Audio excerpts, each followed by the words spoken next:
Welcome, dear friends. Welcome to Cineshil 45, a history, a untold history of warrior Veer Narayan. Veer Narayan, the great warrior of all the times.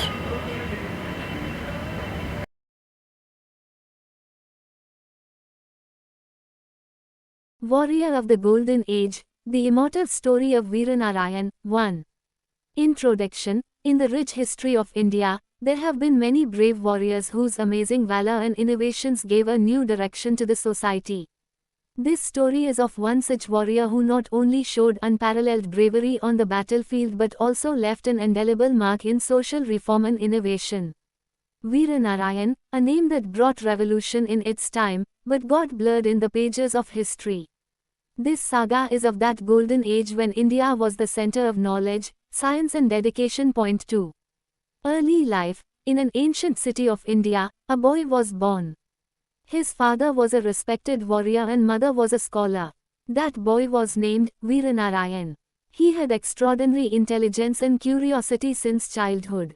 He was not only interested in sports like other children, but was also interested in mathematics, science, politics and the art of war. His father started teaching him archery and swordsmanship since childhood. His mother gave him knowledge of ethics and philosophy. He studied Vedas, Upanishads, Ayurveda and Jyotish from the famous teachers of the city. His radiant personality made him different from other children. Point 3. Quest for knowledge. Young Veeranarayan left the city to pursue his education further and traveled to Takshila and Nalanda. At Takshila he mastered mathematics, science, warfare and diplomacy. There he also gained knowledge from Greek, Persian and Chinese scholars. He assimilated new ideas and adapted them according to the needs of Indian society. At Nalanda he studied medicine and architecture. He understood the advanced methods of water management, agricultural system and city planning. He was not only interested in war, but he also thought about the betterment of society. Point 4. Beginning of the struggle. When Veeranarayan returned to his city, there was terror of external invaders. The king was weak and the people were frightened. Veeranarayan understood the situation and organized his companions. He used his education to develop new techniques of war.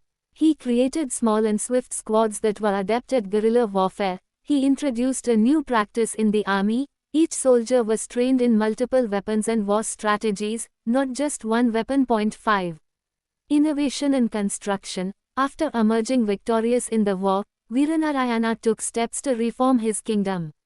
He improved the drainage and irrigation system, which increased agricultural production. He developed a strong fortification using Vastu Shastra and town planning to defend the kingdom against invasions. He organized scholars, scientists and engineers into a council. This council made various plans for the upliftment of society. He secured trade routes and encouraged economic relations with other kingdoms. Point 6. Politics and diplomacy. Veeranarayana was not only adept at warfare, but he was also a skilled politician. He made treaties with neighboring kingdoms and created a confederacy. This not only stopped wars but also spread trade and culture. He reformed the tax system, which reduced the burden on the poor and strengthened the state's economy. The education system was also improved and a school was established in every village. Point 7. Veeranarayan's personal life and struggles. Between war and politics, Veeranarayan's personal life was also full of struggles. He was a sensitive person who loved his family and subjects very much. His wife Dharmavati was a scholar and social worker. She had made many plans for women's education and their rights. Veeranarayan had 2 sons and a daughter. He also made them proficient in both scriptures and weapons. But the biggest crisis in his life came when his family was attacked under a secret conspiracy. Dharmavati and one of his sons were killed. This incident made him more determined, and he found and punished the traitors hiding within his kingdom. Point 8. Military strategies and war skills. Veeranarayan's art of war was extraordinary. He developed many innovative military strategies. Some of the major ones were as follows. 1. Guerrilla warfare. Surprise the enemy by attacking them suddenly and then retreating quickly. Point 2. Steel defense system, designing forts in such a way that they could withstand enemy attacks for a long time. Point 3. Psychological warfare, adopting deceit and deceptive strategies to create confusion and fear within the enemy army. Point 4. Fast cavalry, creation of fast-moving cavalry units that destroyed enemy camps at night. Point 9. Last war and legacy, in the last phase of Veeranarayana's life, his kingdom was invaded by a huge empire. He organized his army and fought a great war. This war was not only for land, but for freedom and honor. Veeranarayana adopted his best strategies in this war. He created such a war plan that left the enemies stunned. However, he sacrificed his life in this war, but his teachings and ideology lived on.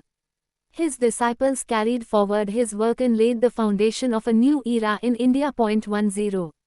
Conclusion. The story of Veeranarayana is not only of a warrior but also of a thinker, innovator and a great leader. He laid the foundation of a new India with his courage, wisdom and dedication. Thus, true stories of India, there are many such kingdoms and much more in history.